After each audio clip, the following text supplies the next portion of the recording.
शुरुआत करते हैं श्री राम की दिव्य कथा से। यह कथा केवल कहानी नहीं है, बल्कि जीवन को बदल देने वाला सत्य है। कहा जाता है कि जब भी धरती पर अधर्म बढ़ता है, तब भगवान किसी न किसी रूप में अवतरित होते हैं। त्रेता युग में जब रावण का अत्याचार बढ़ गया, तब भगवान विष्णु ने श्री राम के रूप में जन्म लिया। अयोध्या नगरी में राजा दशरथ के महल में खुशियों का वातावरण था, क्योंकि वर्षों की तपस्या के बाद उन्हें पुत्र प्राप्ति का सौभाग्य मिला। माता कौशल्या के आंगन में जन्मे श्री राम बचपन से ही असाधारण थे। उनके चेहरे पर तेज था, उनके स्वभाव में करुणा थी और उनके व्यक्तित्व में ऐसी दिव्यता थी जिसे देखकर हर कोई मोहित हो जाता था। समय बीतता गया और श्रीराम बड़े होने लगे। उन्होंने गुरु आश्रम में शिक्षा ग्रहण की और सभी विद्याओं में पारंगत हो गए, लेकिन उनकी सबसे बड़ी शक्ति थी उनका विनम्र स्वभाव और धर्म के प्रति अटूट निष्ठा। एक दिन आर्षि विश्वामित्र अयोध्या पहुंचे और राजा दशरथ से निवेदन किया कि वे श्री राम और लक्ष्मण को उनके साथ भेजें, ताकि वे राक्षसों से यज्ञ की रक्षा कर सकें। राजा दशरथ पहले तो चिंतित हुए, लेकिन गुरु वचन को सर्वोपरि मानते हुए उन्होंने श्रीराम को भेज दिया। यही से शुरू होती है श्रीराम की दिव्य यात्रा। श्रीराम ने ताड़का का वध किया और कई राक्षसों से अर्षियों की रक्षा की। इससे यह संदेश मिलता है कि धर्म की रक्षा के लिए साहस आवश्यक है। आगे चलकर जनकपुरी में सीता स्वयंवर का आयोजन हुआ। वहां शिव धनुष को उठाना असंभव माना जाता था, लेकिन श्रीराम ने सहजता से धनुष उठा लिया और प्रत्यंचा चढ़ाते ही धनुष टूट गया। माता सीता ने श्रीराम को पति रूप में स्वीकार किया।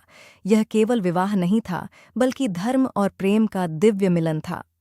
अयोध्या लौटने के बाद जब श्रीराम के राज्याभिषेक की तैयारी होने लगी, तब अचानक परिस्थितियां बदल गईं। कैकेयी के वरदान के कारण श्रीराम को 14 वर्ष का वनवास मिला। यह सुनकर पूरे राज्य में शोक छा गया, लेकिन श्रीराम ने बिना किसी विरोध के पिता के वचन को निभाने का निर्णय लिया। यही कारण है कि उन्हें मर्यादा पुरुषोत्तम कहा जाता है। माता सीता और लक्ष्मण भी उनके साथ वन गए। वनवास के दौरान श्रीराम ने कई अरशियों से भेंट की और राक्षसों का संहार किया, लेकिन सबसे बड़ा मोड़ तब आया जब रावण ने छल से माता सीता का हरण कर लिया। यह घटना केवल युद्ध की शुरुआत नहीं थी, बल्कि धर्म और अधर्म के बीच अंतिम संघर्ष की भूमिका थी। सीता की खोज में श्रीराम की मुलाकात हनुमान और सुग्रीव से हुई। हनुमान की भक्ति और समर्पण अद्भुत था। उन्होंने समुद्र लांघकर लंका पहुंचकर सीता माता को श्रीराम का संदेश दिया। यह दिखाता है कि सच्ची भक्ति में असंभव भी संभव हो जाता है। इसके बाद श्रीराम ने वानर सेना के साथ लंका पर चढ़ाई की और भीषण युद्ध हुआ। अंततः रावण का वध हुआ और धर्म की विजय हुई। यह केवल एक युद्ध की जीत नहीं थी, बल्कि अहंकार पर विनम्रता की जीत थी, अधर्म पर धर्म की जीत थी और अन्याय पर सत्य की विजय थी। अयोध्या लौटने पर श्रीराम का राज्याभिषेक हुआ और राम राज्य की स्थापना हुई, जहां न्याय था, समानता थी और हर व्यक्ति सुखी था। श्रीराम की कथा हमें सिखाती है कि जीवन में कितनी भी कठिन परिस्थितियां क्यों न आएं, यदि हम सत्य और धर्म के मार्ग पर चलते हैं तो अंततः विजय हमारी ही होती है। यह कथा हमें यह भी सिखाती है कि त्याग, प्रेम और कर्तव्य ही जीवन का वास्तविक आधार है। जब भी मन में निराशा आए, जब भी जीवन में कठिनाई आए, तब श्रीराम को याद करना चाहिए, क्योंकि उनकी कथा केवल इतिहास नहीं है, बल्कि आज भी जीवित प्रेरणा है। कहा जाता है कि जो व्यक्ति सच्चे मन से श्रीराम का नाम लेता है, उसके जीवन के दुख धीरे धीरे समाप्त होने लगते हैं, क्योंकि राम नाम में अद्भुत शक्ति है। यह शक्ति मन को शांति देती है, आत्मा को बल देती है और जीवन को दिशा देती है। इसलिए यदि आप यह कथा सुन रहे हैं, तो समझ लीजिए कि यह संयोग नहीं है, यह श्री राम की कृपा का संकेत है। शायद आपके जीवन में भी कोई नया अध्याय शुरू होने वाला है, शायद आपके दुख समाप्त होने वाले हैं और शायद आपके भाग्य का द्वार खुलने वाला है।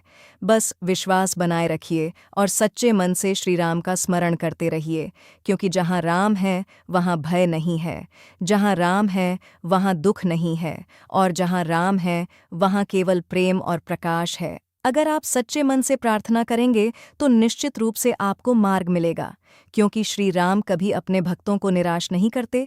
यही है श्री राम की दिव्य कथा का पहला संदेश कि विश्वास ही सबसे बड़ी शक्ति है और भक्ति ही सबसे बड़ा सहारा है। अब आगे बढ़ते हैं श्री राम की दिव्य कथा के अगले चरण की ओर। वनवास के दिनों में श्री राम केवल एक राजकुमार नहीं थे, बल्कि एक साधारण मनुष्य की तरह जीवन जी रहे थे। उन्होंने कष्टों को स्वीकार किया, कठिनाइयों को अपनाया और हर परिस्थिति में धैर्य बनाए रखा।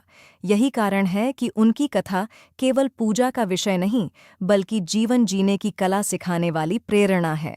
वन में रहते हुए श्री राम ने कई महान ऋषियों से ज्ञान प्राप्त किया। उन्होंने यह समझा कि जीवन का वास्तविक उद्देश्य केवल सुख प्राप्त करना नहीं, बल्कि धर्म का पालन करना है। जब माता सीता का हरण हुआ, तब श्री राम के जीवन में सबसे बड़ा दुहक आया। एक पति के रूप में उनका हृदय टूट गया, लेकिन उन्होंने धैर्य नहीं छोड़ा। उन्होंने निराशा को अपने ऊपर हावी नहीं होने दिया, बल्कि उसे शक्ति में बदल दिया। यही संदेश हर व्यक्ति के लिए है कि जब जीवन में सबसे बड़ा संकट आए, तब हार मानने के बजाय समाधान खोजने का प्रयास करना चाहिए। सीता की खोज करते हुए जब उनकी मुलाकात हनुमान से हुई, तब भक्ति और भगवान का अद्भुत मिलन हुआ। हनुमान ने पहली ही भेंट में श्री राम को पहचान लिया, क्योंकि सच्चा भक्त अपने भगवान को पहचानने में कभी गलती नहीं करता। श्री राम ने भी हनुमान के प्रेम और समर्पण को तुरंत समझ लिया। यह मिलन केवल दो व्यक्तियों का नहीं, बल्कि भक्ति और करुणा का संगम था। इसके बाद सुग्रीव से मित्रता हुई, और यह दिखाता है कि सच्चा मित्र वही होता है जो कठिन समय में साथ दे। श्री राम ने सुग्रीव की सहायता की, और बदले में सुग्रीव ने सीता की खोज में अपनी पूरी सेना लगा दी। यह हमें सिखाता है कि जीवन में सहयोग और विश्वास कितने महत्वपूर्ण हैं। जब हनुमान समुद्र पार करके लंका पहुंचे और माता सीता को राम का संदेश दिया, तब आशा की किरण जगी। सीता माता ने चूड़ामणि देकर श्री राम को पहचान का संकेत भेजा। यह प्रेम और विश्वास का प्रतीक था। इसके बाद समुद्र पर सेतु निर्माण हुआ, जो असंभव को संभव बनाने का उदाहरण है। पत्थर भी तैरने लगे, क्योंकि उन पर राम नाम लिखा था। इसका अर्थ यह है कि जब जीवन में विश्वास जुड़ जाता है, तब भारी से भारी समस्या भी हल्की हो जाती है। युद्ध शुरू हुआ और कई वीर योद्धाओं ने अपना बलिदान दिया। लक्ष्मण को शक्ति लगना एक भावनात्मक क्षण था, लेकिन हनुमान संजीवनी लेकर आए और यह दिखाया कि सच्ची भक्ति में चमत्कार की शक्ति होती है। अंततः रावण और श्री राम का आमना सामना हुआ। रावण अत्यंत शक्तिशाली था, विद्वान था, लेकिन उसका अहंकार ही उसकी हार का कारण बना। श्री राम ने उसे कई अवसर दिए, लेकिन जब वह नहीं माना, तब उसका वध हुआ। यह हमें सिखाता है कि ज्ञान और शक्ति भी बेकार है यदि उसमें विनम्रता नहीं है। रावण के अंत के साथ ही अधर्म का अंत हुआ और धर्म की विजय हुई। जब श्री राम अयोध्या लौटे, तब दीपों का उत्सव मनाया गया, जिसे आज हम दीपावली के रूप में मनाते हैं। यह केवल उत्सव नहीं, बल्कि अंधकार से प्रकाश की यात्रा का प्रतीक है। राम राज्य की स्थापना हुई, जहां हर व्यक्ति सुखी था, कोई दुखी नहीं था, कोई अन्याय नहीं था। यह आदर्श शासन का उदाहरण है। श्री राम की कथा हमें सिखाती है कि एक आदर्श जीवन कैसा होना चाहिए। एक आदर्श पुत्र, एक आदर्श पति, एक आदर्श मित्र और एक आदर्श राजा कैसे बनना चाहिए। उनकी हर लीला में जीवन का कोई न कोई संदेश छिपा है।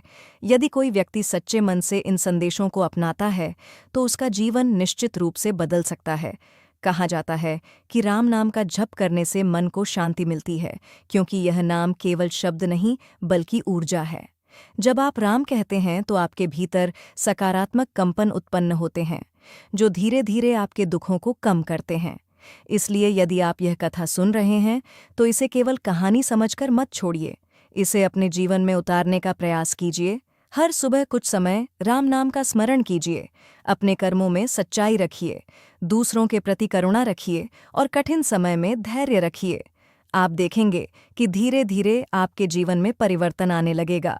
समस्याएं कम होने लगेंगी, मन शांत होने लगेगा और आत्मविश्वास बढ़ने लगेगा।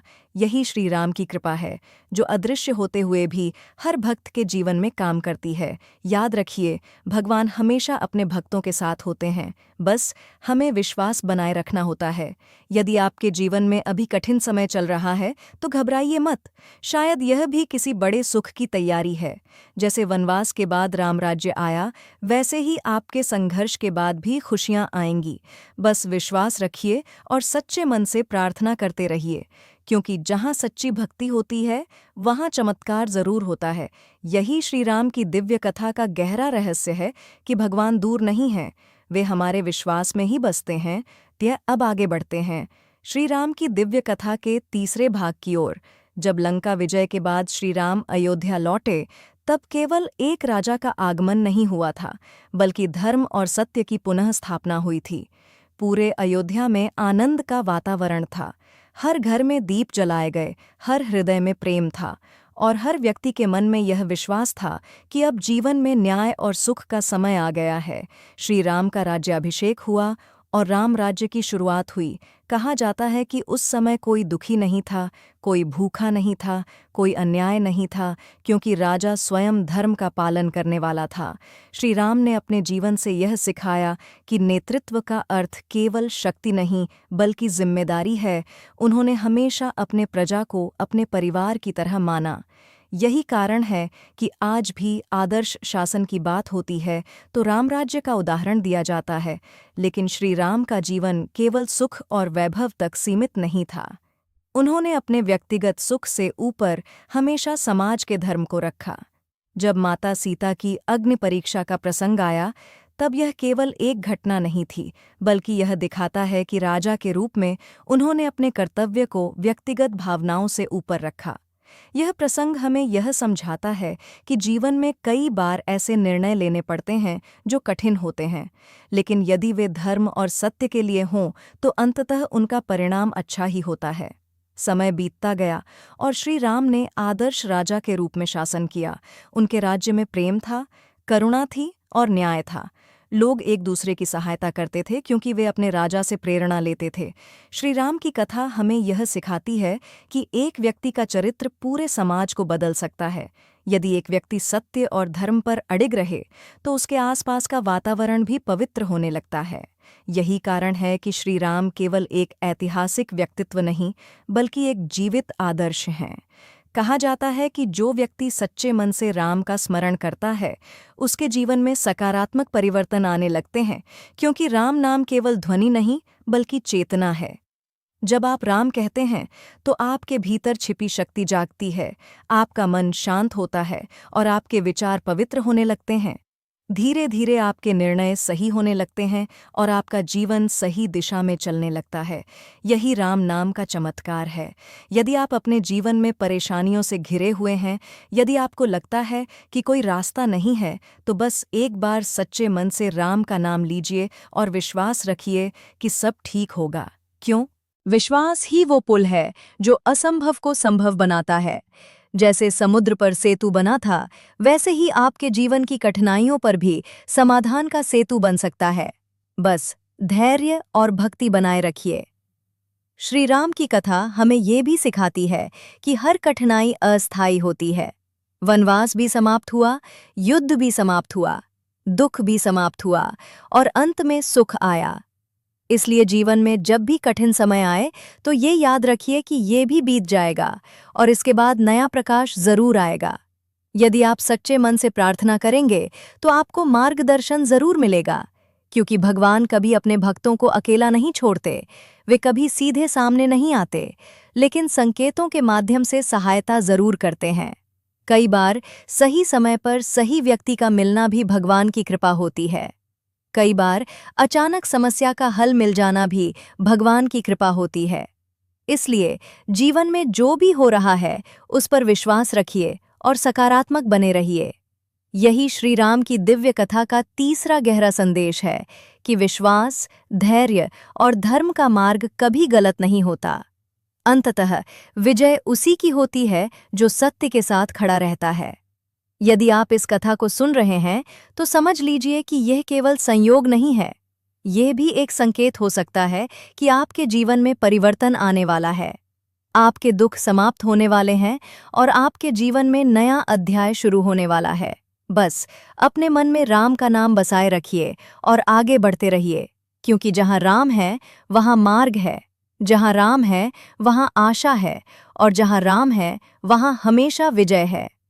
अब आगे बढ़ते हैं श्री राम की दिव्य कथा के अंतिम और सबसे भावुक भाग की ओर। श्री राम का जीवन हमें केवल धर्म की शिक्षा ही नहीं देता, बल्कि यह भी सिखाता है कि सच्चा प्रेम त्याग में छिपा होता है। समय के साथ राम राज्य अपने चरम पर था। चारों ओर सुख और समृद्धि थी। लेकिन जीवन का नियम है कि हर व्यक्ति को अपने कर्मों का फल और समय का परिवर्तन स्वीकार करना पड़ता है। माता सीता का वनगमन श्री राम के जीवन का सबसे कठिन निर्णय था। एक पति के रूप में उनका हृदय पीड़ा से भर गया था, लेकिन एक राजा के रूप में उन्होंने अपने कर्तव्य को सर्वोपरि रखा। ये प्रसंग हमें सिखाता है कि महान व्यक्तियों का जीवन हमेशा आसान नहीं होता। वे भी दुख सहते हैं, लेकिन वे अपने धर्म से विचलित नहीं होते। माता सीता ने वन में लव और कुश को जन्म दिया और उन्हें महान संस्कार दिए। उधर श्री राम अयोध्या में रहकर भी भीतर से अकेले थे, क्योंकि उनका प्रेम और उनका परिवार उनसे दूर था। लेकिन उन्होंने कभी अपने दुख को अपने कर्तव्य पर हावी नहीं होने दिया। यही कारण है कि उन्हें मर्यादा पुरुषोत्तम कहा जाता है। समय बीतता गया और एक दिन लवकुश ने अयोध्या में राम कथा गाई। जब श्री राम ने वो कथा सुनी, तब उन्हें ये एहसास हुआ कि ये उनके अपने ही पुत्र हैं। वो क्षण अत्यंत भावुक था। एक पिता और पुत्रों का मिलन हुआ, लेकिन नियति का नियम फिर सामने आया। माता सीता ने धरती माता को पुकारा और धरती में समा गईं। ये घटना केवल वियोग नहीं, बल्कि ये संदेश देती है कि पवित्रता और सत्य हमेशा अमर रहते हैं। श्री राम ने अपने जीवन के अंतिम समय तक धर्म का पालन किया और अंत में सरयू नदी में जल समाधि लेकर अपने दिव्य धाम को प्रस्थान किया। लेकिन उनका नाम, उनका आदर्श और उनकी कथा आज भी जीवित है और हमेशा जीवित रहेगी। श्री राम की कथा हमें ये सिखाती है कि जीवन में चाहे कितनी भी कठिनाई क्यों न आए, यदि हम सत्य, प्रेम और धर्म का मार्ग नहीं छोड़ते, तो हम